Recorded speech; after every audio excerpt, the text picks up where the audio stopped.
یا ایھا الذین آمنوا اطیعوا اللہ واطیعوا الرسول واولی الامر منکم۔ ارشاد تعالی ہے کہ اللہ کی اطاعت کرو، رسول کی اطاعت کرو اور صاحبان امر کی اطاعت کرو۔ قرآن کی آیت 1400 سال سے زیر بحث ہے مفسرین کی نظر میں کہ بعد رسول اولی الامر کون لوگ ہیں۔ تاریخ اسلام کے فیصلوں کے مطابق مسلمانوں کے جتنے حاکم گزرے ان سب کو تاریخ میں اولی الامر کا درجہ دیا۔ اسی بنا پر بعض مورخین کا یہ کہنا ہے اور وہ اب تک یہ لکھتے رہتے ہیں کہ یزید اپنے عہد کا اولی الامر تھا، اس لیے پورے عرب پر اس کی اطاعت واجب تھی۔ لیکن حسین ابن علی نے آواز بلند کر کے دنیا کو یہ بتایا کہ قرآن کے اولی الامر کی تعریف کچھ اور ہے۔ جب مدینے میں آپ سے یہ سوال کیا گیا کہ آپ نے یزید کی بیعت سے انکار کیوں کیا، تو ہر ایک کو آپ نے یہی جواب دیا کہ کیا میں اپنے نانا کے دین کو یزید کے ہاتھ بیچ کر دوں، فروخت کر دوں۔ آج یہ موقع ہے کہ مسلمانوں کو یہ بتایا جائے کہ اولی الامر کون ہے، رسول کی اطاعت کیا ہے اور اللہ کی اطاعت کیا ہے۔ تاریخ عالم میں یہ واحد موقع ہے کہ اگر کسی اور انسان پر ایسا موقع آتا تو وہ اپنے دین و مذہب کو چھپا لیتا اور گوشہ نشینی کی زندگی گزار دیتا، لیکن حسین نے اقدام کیا، ایسا اقدام کہ قیامت تک کے لیے یہ فیصلہ ہو جائے کہ جو خود بخود حاکم بن بیٹھتے ہیں وہ اسلام کے رہنما نہیں ہیں، بلکہ اللہ جن کو مقرر کر دیتا ہے وہی اسلام پر حکمرانی کر سکتے ہیں۔ حسین نے صرف یہ نہیں کہ اپنے مسئلے کو حل کیا، بلکہ آدم سے لے کر عیسیٰ تک تمام انبیاء کو حکومت وقت کی سختیاں سہنا پڑی تھیں اور وہ ساری باتیں پردے میں رہ جاتی، راز میں رہ جاتی۔ حضرت عیسیٰ پر حکمرانوں نے ظلم کیا تھا اور قید خانے میں ڈالا تھا۔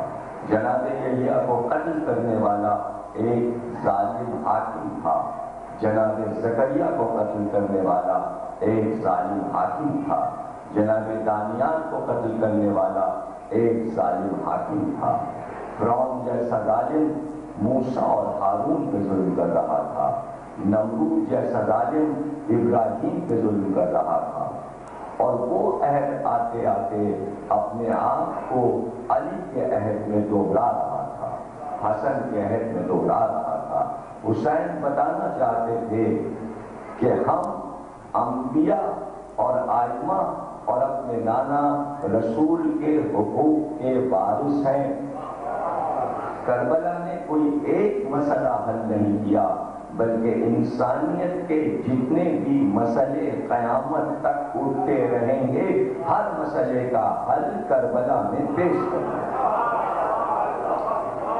کل کی تقریر میں نے تفصیل کے ساتھ اور کئی دن سے یہ بات میں کہہ رہا تھا کہ اصل چیز انسانیت ہے،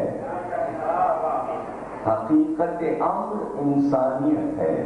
اگر آپ نے بچے کو انسانیت کا سبق سکھایا ہے تو وہ ظالم نہیں ہو سکتا۔ اور میں نے کہا تھا کہ یہاں کی درسگاہوں میں مذہب سے زیادہ انسانیت پڑھائی ہے، تو میرے اس کئی دن کے بیان کے جواب میں آج کے جنگ اخبار کے پہلے صفحے پر آپ کے حکمران جنرل مشرف کا بیان آیا ہے کہ اس وقت پاکستان میں انسانیت کے سب سے بڑے علمبردار جنرل مشرف ہیں، اور انہوں نے یہ طے کیا ہے کہ ہر کالج، ہر اسکول اور ہر مدرسے میں انسانیت پڑھائی جائے گی۔ یہ بیان آج پڑھ لیا۔ میں ایسی بات کرتا ہی نہیں کہ فرقہ وارانہ اور مذہبی بحث اور گورنر کو ہٹاؤ، وزیر اعلیٰ کو ہٹاؤ، یہ پرانی باتیں ہو گئی ہیں۔ آپ بنیادی باتیں کریں۔ 1400 برس سے آپ کے یہ جلوس انسانیت کے علمبردار ہیں، آپ کی مجلسیں انسانیت کی علمبردار ہیں۔ اب تک دنیا یہ سمجھی نہیں کہ یہ علم کس چیز کا سمبل ہے، یہ انسانیت کا سمبل ہے۔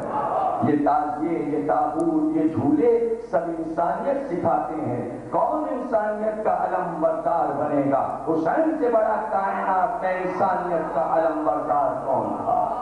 اور دنیا نے حسین سے سیکھا ہے کہ انسانیت کیا ہے، اور مدینے سے نکلے ہیں تو قدم قدم پہ سمجھایا ہے کہ انسانیت کسے کہتے ہیں۔ یہ حسین کی انسانیت تھی کہ بھرے ہوئے گھر میں سے کچھ لوگوں کو چنا، کچھ لوگوں کو چنا، بیماروں کو نہیں لے گئے، جن کی آنکھوں میں روشنی کم تھی انہیں نہیں لے گئے، جن کے ہاتھوں میں راشا تھا انہیں نہیں لے گئے، ان عورتوں کو نہیں لے گئے کہ جو بہت ضعیف تھیں۔ یہ انسانیت تھی حسین کی، جن میں ہمتیں تھیں، اور خود جنہوں نے وعدہ کیا تھا کہ جان چلی جائے لیکن ہمت نہیں ہاریں گے، تو ان سب کو ساتھ لے لیا۔ زوجہ علی ام البنین کو نہیں لے گئے، زوجہ رسول حضرت ام سلمہ کو نہیں لے گئے۔ تاریخ یہ لکھتی کہ وہاں ہلاکت میں لے جا کر حسین نے اپنے گھر کی ان ضعیف عورتوں کو اس بات پہ مجبور کر دیا کہ وہ قیدی بنے اور ان کے ہاتھ میں رسی بندھے۔ کس طرح ناموں سے رسول اور ناموں سے علی کو بچایا ہے حسین، سوا اپنی بیویوں کے، سوا اپنی بہنوں کے، سوا اپنی بیٹیوں اور بھتیجیوں کے، کسی اور کو حسین نہیں لے گئے۔ حد یہ ہے کہ کسی صحابی سے یہ نہیں کہا کہ اپنے گھر کی عورتوں کو لے کر چلو۔ اگر حسین یہ جانتے کہ زینب جس منزل پر ہیں اس منزل پر اگر کوئی اور بیوی آ سکتی ہے تو وہ آ جائے، اور جن بیویوں نے یہ عہد کیا کہ جہاں زینب ہیں وہاں ہم ہوں گے، تو حسین نے منع بھی نہیں کیا کہ تم زہیر اپنی بیوی کو واپس کر دو، یا بہت کلبی سے کہا ہو کہ تم اپنی ماں کو واپس کر دو۔ اس لیے کہ حسین جانتے تھے کہ یہ کس ہمت اور کس فراست کے ساتھ شہید ہو رہے ہیں، اور راستے بھر یہی کہتے رہے۔ جو لوگ آتے تھے ان سے یہ کہتے تھے ساتھ چل تو رہے ہو، گھر جلوانا پڑے گا، گھر لٹوانا پڑے گا، اولاد کی قربانی دینا پڑے گی۔ وہ ساتھ آئے جو سر کٹانے کا حوصلہ رکھتا ہے۔ کون ہے جو اس طرح خبر شہادت سناتا جائے اور قافلہ بناتا جائے؟ بڑی بات ہے کہ حسین کے یہ کہنے پر کہ سر کٹے گا، لاشیں پامال ہوں گی اور پھر 72 آ جائیں، اس سے بڑی کائنات میں مثال نہیں ملتی، پڑھنا ملے گی، آخر وقت تک نہیں ملے گی، جہاں یہ معلوم ہو کہ گھر نہیں رہے گا، باغ نہیں رہے گا، نسل کٹ جائے گی، وہاں سب چھوڑ کے رہنما کو چلے جاتے ہیں، وہاں رہنما کے ساتھ چلتے ہیں کہ جہاں فتح ہو رہی ہو، جہاں مال غنیمت مل رہا ہو، جہاں دولت مل رہی ہو، لیکن سب کا پیچھے آ جانا یہ بتاتا ہے کہ ان کو اپنے رہنما پر، انسانی اصولوں پر اور حقوق انسانی پر یقین کتنا تھا کہ حسین انسانیت کے علمبردار ہیں، جو کہیں گے، جو کریں گے وہ حکم خدا سے کریں گے، اور حکم خدا پر عمل کرنا اطاعت اللہ ہے، اطاعت رسول ہے۔ صلوات پڑھیے۔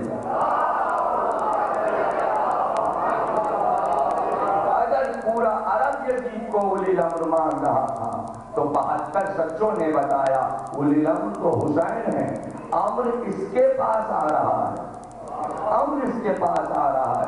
کس رہنما نے ایسا کیا تھا کہ قافلہ روک روک کر تقریریں کریں، بھائی جسے جانا ہو چلا جائے، سامنے یہ راستہ ہے، یہ قریہ ہے، یہ گاؤں ہے، اگر جانا ہے تو چلے جاؤ، ہماری منزل کیا ہے، ہمارے پیچھے نہ ہو، ہماری منزل تو صرف سر کٹانا ہے اور قربانی دینا ہے، اس کے باوجود ثابت قدم رہنا، اور پھر اس منزل پر حسین کی فراست کا یہ علم کہ وہ رسالہ خود کا جو راستہ روکنے آیا ہے اور جو چاہتا ہے کہ حسین کو گرفتار کرے یا حسین کا راستہ بدل دے یا حاکم کوفہ کے پاس لے جائے۔ حسین نے اس سے کوئی ٹکراؤ نہیں کیا کہ عباس کو حکم دیتے کہ یہ 200-250 تو آدمی ہیں، ان کو مارنے میں کتنی دیر لگے گی، لیکن جب حسین نے دیکھا کہ سب پیاسے ہیں، نہ یہ ابھی قتل کرنے کا ارادہ رکھتے ہیں نہ لڑنے کا، انہیں تو ابھی پانی چاہیے، یعنی حقوق انسانی کی ایک شق ہے پیاس بجھانا، تو اب انسانیت کے علمبردار نے عباس کو حکم دیا کہ پانی کی مشکیں کھول دی جائیں، دہانے کھل جائیں، پکھالے کھل جائیں، پانی کے خزانے لوٹ جائیں، بلکہ کہا بھی گیا یہ کہ بچوں کا ساتھ ہے، عرب میں پانی کہاں ملتا ہے، ان صحراؤں میں پانی کہاں ملتا ہے، تو جواب یہ دیا عباس یہ اللہ کے بندے ہیں اور میرے سامنے پیاسے ہیں، ایسا نہیں ہو سکتا کہ حسین کے سامنے کوئی انسان پیاسا رہے گا۔ کرسی رکھ دی گئی، حسین کرسی پہ تشریف فرما ہوئے، اپنی نگرانی میں ایک غلام کو یہ حکم دیا، بلکہ بنی ہاشم کے جوانوں کو یہ حکم دیا خود مشکوں کے دہانے کھولتے جاؤ، تشت بھرتے جاؤ، جانوروں کے سامنے پانی رکھتے جاؤ، جو انسان جب تک پیے تب تک مشک کا دہانا باندھا نہ جائے، جب تک یہ سیر نہ ہو جائیں۔ حل یہ ہے کہ امام حسین کرسی پہ تشریف فرما ہے، اور عرب میں چھوٹی مشق کو عربی زبان میں راویہ کہتے ہیں۔ ایک اتنا پریشان تھا دستہ حر کا شخص کہ وہ دہانے مشق کو کھول نہیں رہا تھا اور چلو پھیلائے تھا، جیسے مشق پانی خود گرا دے گی، تو آپ نے عربی میں فرمایا کہ راویہ کے دہانے کو کھول لے، لیکن اس وقت اس کا دماغ اتنا معروف تھا کہ وہ راویہ کے معنی نہیں سمجھ سکا کہ چھوٹی مشق کو راویہ کہتے ہیں۔ امام حسین سمجھ گئے کہ اس کا دماغ اس پر کام نہیں کر رہا، یہ میرے لفظ کے معنی نہیں سمجھ رہا، تو تاریخ نے لکھا کہ خود کرسی سے اٹھے اور اس مشق کے قریب گئے اور جا کر دہانا کھولا اور کہا میں یہ کہہ رہا تھا کہ دہانا کھول لے تو پانی پہ، حسین پانی پلا رہے تھے، وہ حسین کو دیکھتا جاتا تھا اور پانی پیتا جاتا تھا۔ بعد میں خود اس نے یہ روایت بیان کی کہ میرے لیے حسین خود اٹھے، جبکہ عباس، علی اکبر اور محمد اور قاسم پانی پلا رہے۔ یہ انسانیت کی علمبرداری تھی کہ کربلا میں پہنچ کر 60,000 درہم میں زمین خرید کر پھر ہبہ نامہ بنی اسد کے نام لکھ دیا کہ ہم زمینوں پہ قبضہ کرنے نہیں آئے ہیں، ہمیں تو چند قبریں بنانی ہیں، نقشہ ہم نے بنا لیا ہے، یہ مقام ہے، یہ جگہ ہے، اے بنی اسد یہاں پر ہم اب قیامت تک رہیں گے، زمینیں تمہاری، کھیتی باڑی کرنا، زراعت کرنا، اناج بونا، لیکن اتنا خیال رکھنا جب قبروں کا پتہ پوچھتے ہوئے چاہنے والے آ جائیں تو قبر کا راستہ بتا دیں۔ گویا حسین ایک اپنا قصر بنا گئے، کربلا کا نقشہ حسین دیکھ رہے تھے، جو نقشہ حسین نے سوچا تھا آج کربلا کا وہی نقشہ ہے۔ آج 9 محرم ہے اور اس دن کو تاسوعا کہتے ہیں۔ تاسوعا کے معنی ہے جس دن حسین نرگیادہ میں گھر گئے، چاروں طرف سے حسین کو گھیر لیا گیا۔ آج کربلا میں بڑا ماتم ہوتا ہے، روضہ حسین پر بڑا ازدحام ہوتا ہے، اور ایک ایک رو رو کر علی اکبر کو پکارتا ہے. عباس کے روضے سے نکل کر حسین کے روضے پر ظاہر جاتے ہیں اور ماتم کرتے ہیں.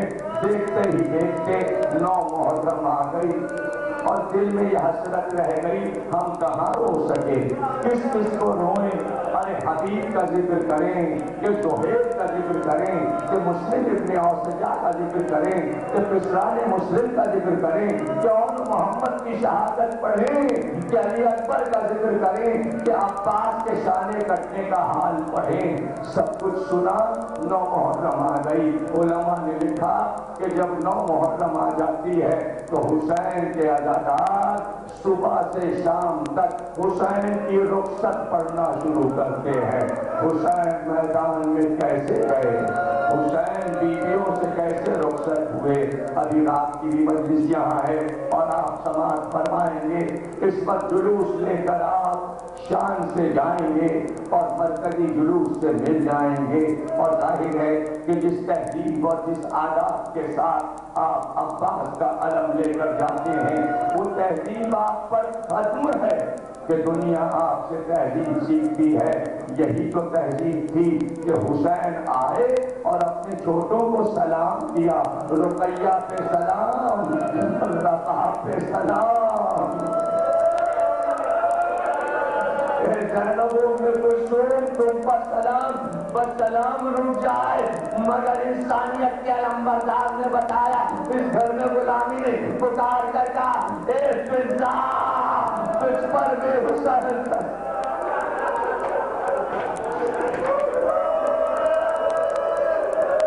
فضا نے خیمے کا پردہ الٹ دیا. میرا شہزادہ آیا ہے, میرا پوزادہ آیا ہے. فضا کو کیا کیا یاد آیا ہوگا, مدینے کے وہ رات اور دن یاد آئے ہوں گے. حسین کو جھولا جھولانا یاد آیا ہوگا. آج حسین زخمی ہے, یہ بچہ تو میری گود میں کھیلا ہے. آج یہ اپنے بچوں کو رو رہا ہے. جو بچہ میری گود میں پلا ہے اس نے اپنی گود کے بالوں کا لاشا اٹھایا ہے. کیا کیا مصیبتیں صبح سے زہرا کے لال پہ پڑی ہیں. صبح سے شام ہو گئی, حسین نے 72 لاشیں اٹھائے. کوئی لاشا ایسا نہیں تھا کہ جو لاشا اٹھا کر مقتل میں نہ لائے ہوں. وہ حسین تھکے ہوئے حسین خیمے میں آئے, لیکن ہمت جوان تھی. تمام علماء نے اور خصوصاً شیخ عباس قمی نے لکھا ہے, عجیب جملہ ہے, جب پڑھتا ہوں تو حیران ہوتا ہوں کہ جیسے جیسے شہادت کا وقت قریب آتا جاتا حسین کا چہرہ سرخ ہوتا جاتا, چہرے پر بہاری آتی جاتی کہ خدا سے ملاقات کا وقت قریب آتا جا رہا ہے. اس کی بارگاہ میں سرخرو ہو کر پہنچنے کا وقت قریب آتا جا رہا ہے. اس وقت بھی حسین بڑی ہمت کے ساتھ آئے, لیکن اس طرح آئے کہ پورے جسم پہ تیر لگے تھے. سب سے پہلے اپنے بیمار بیٹے زین العابدین کے سرہانے پہنچے. اب رخصت کا پورا حال یا زین العابدین نے بیان کیا یا بی بی زینب نے بیان کیا.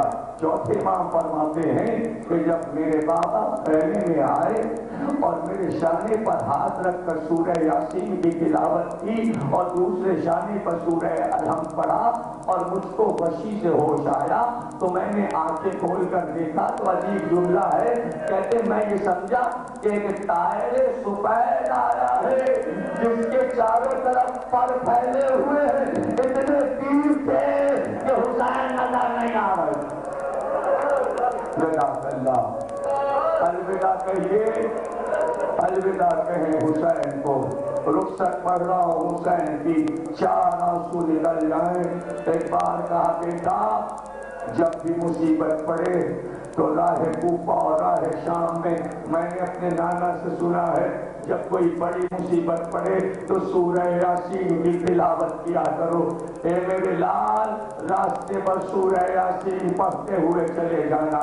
اب اس کارواں کی ذمہ داری تمہارے سپرد ہے. اس کے بعد خاموشی سے کان میں کچھ باتیں کی. راز امامت منتقل کر دیے امام کی طرف. قریب چھوٹا بچہ امام محمد باقر بھی کھڑے تھے. حسین نے بچے کو سینے سے لگا لیا, پوتے کو سینے سے لگا لیا کہ میری نسل کو اس کے ذریعے آگے جانا ہے. بیویاں جمع ہو چکی تھیں. جب تک حسین زین العابدین سے باتیں کرتے رہے, ہر خیمے کی بیوی اپنے خیمے سے نکل کر زینب کے خیمے میں آ گئی. بڑا مجمع تھا, چھوٹے چھوٹے بچوں اور بچیوں کا اور بیویوں کا مجمع تھا.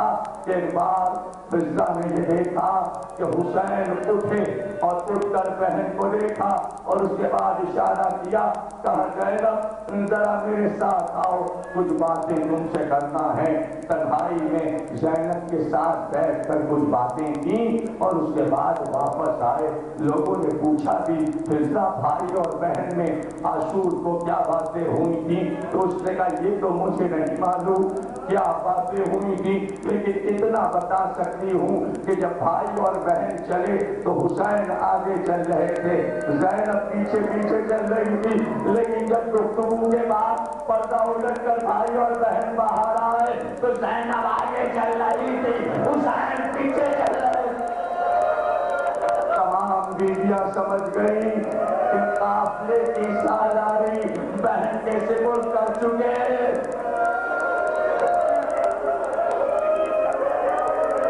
ایک بار آواز دی, فضہ میرا وہ لباس کو لانا. فضہ کو معلوم تھا کون سا لباس, یہ وہ لباس تھا کہ جس کی گواہ فضہ تھی. فضہ کہتی ہے جب گھر کے کاموں سے فاطمہ فرصت پاتی تو ایک کرتا بیٹھ کر سیا کرتی تھی. ایک بار زینب نے پوچھا تھا اماں یہ کرتا کس کا ہے, تو فاطمہ نے کہا تھا زینب جب میرا بیٹا رخصت آخر کو آئے تو یہ کرتا حسین کو پہنا دینا, یہ میں نے بڑی محنت سے سیا ہے. لباس آیا, حسین نے وہ لباس زیر جسم کیا. جب لباس پہن چکے تو ایک بار گریبان کو کھول کر پورا کرتا چاک کر دیا, کرتا پھاڑ دیا اور اس کے بعد تاج کربلا مٹھی میں بھر کر گریبان میں ڈالی. کہا زینب فکر نہ کرنا, مٹی دینے کی فکر نہ کرنا. حسین نے اپنے آپ پر خود خاک ڈال لی. دفن کا اہتمام ہو گیا. اگر لاشا پڑا رہ جائے فکر نہ کرنا, وہ محافظ رہے گا, پریشان نہ ہونا. اب چاہتے تھے کہ چلیں. کبھی سکینہ کو دیکھا, کبھی رباب کو دیکھا, کبھی لیلا کو دیکھا, کبھی زینب کو دیکھا. ایک بار اصحاب انصار کی بیویاں آئی اور کہا کہ ہم سب بال توڑ کر تو رویا کھڑے ہو جائیں, شہزادے سے کہیے ہمارے درمیان سے گزر جائے. لیکن شہزادی حسین سے کہیے آہستہ آہستہ چلیں تاکہ ہم حسین کی دل بھر کے زیارت کر سکیں. اب یہ چہرہ کہاں دیکھیں گے, اب کہاں جا رکھو گی. حسین چلے آہستہ آہستہ, لیکن جب در خیمہ پر آئے تو قیامت تھی. بیویوں کے رونے کا شور تھا. کون تھا جو پردہ ہٹائے, پھر آگے بڑھی اور ادب سے خیمے کے پردے کو اٹھا دیا تاکہ حسین باہر تشریف لائے. لیکن قیامت کا وقت تھا. علامہ مجلسی نے عجیب جملے لکھے کہ جب باہر آئے تو داہنی جانب دیکھا, پھر بائیں جانب دیکھا, آواز دی ارے کہاں ہو, سارے جوانوں کہاں ہو, ارے کوئی ہے جو میری سواری کا گھوڑا لائے. ہو گئی تقریر, خوب ماتم کیا, بڑا گریا کیا. جب کوئی جواب نہ ملا تو ایک بار حسین نے دیکھا کہ ذوالجناح خود سر جھکائے ہوئے آہستہ آہستہ چلتا ہوا در خیمہ پہ آ گیا. حسین رو دیے, حسین رو دیے لیکن جب لجام فرس پہ ہاتھ رکھا چاہتے تھے کہ رکاب کو پکڑ کے حسین سوار ہو جائے، ایک بار پھر آواز دی، عباس تم ہی تو سوار کرتے تھے، آج کون سوار کرے گا؟ ہو گئی تقریر، خوب ماتم کیا آپ نے، بڑا گریہ کیا۔